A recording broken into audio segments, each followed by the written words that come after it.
Hey guys, Todd Mackey here. I got an update that I wanted to provide you, and that's basically that our cities are going broke. All of the issues with pensions that are coming up, and people are figuring out what they're going to do when they retire.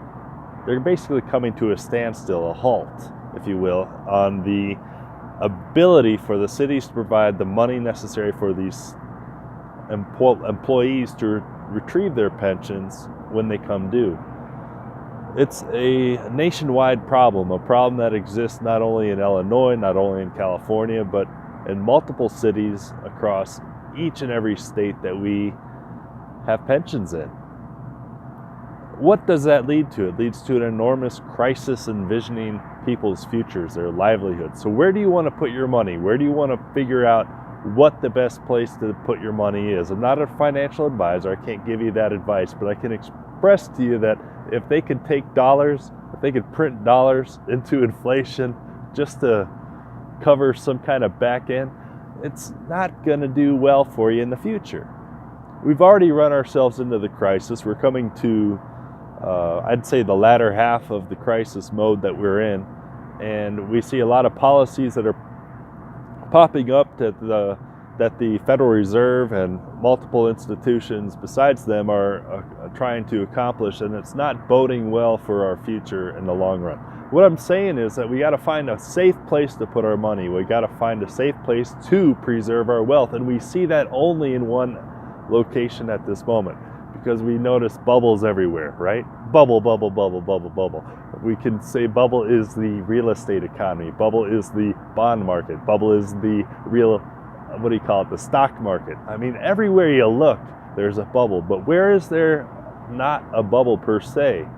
And you can say almost nowhere, because there's so much money going in there. But once you have that bubble, you begin to have a basis, right? Once that bubble grows, the basis gets higher and higher.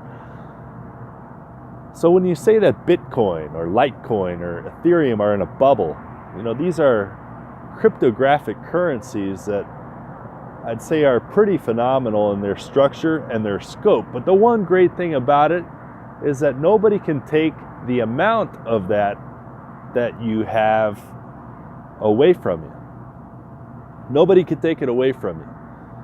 So what I'm saying is that people could take your silver, people could take your gold, people could take every little thing that you have in your bank account, but what they can't take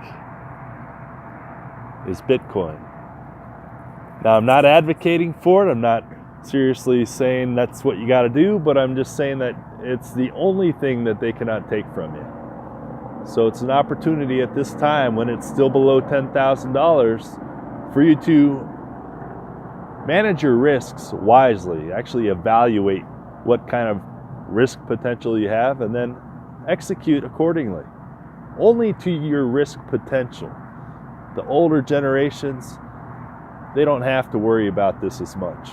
But us younger folks that are still, up and coming through college, these are things that we have to evaluate. There's criteria out there that has to meet our risk potential, and basically where we are on our scale of whether we should go all in or whether we should scale back, or how frugally we should invest in the future. So that's just my 2 cents, I'd call it, on why we have to figure out what we're going to do with the coming crisis ahead. And I'll tell you that pension crisis is only the beginning. That's only the beginning. So let's focus on what we can do to preserve our wealth, to preserve our futures, so that we do not have to fall back on the problems that present themselves in the future. We can always progress forward, moving on. That's all. Thanks. Have a great day. I'm Todd Mackey. I appreciate you tuning in. If you like it, give it a like. If not, I'll see you next time. Oh, if you don't like it, still, that's great. Go like this.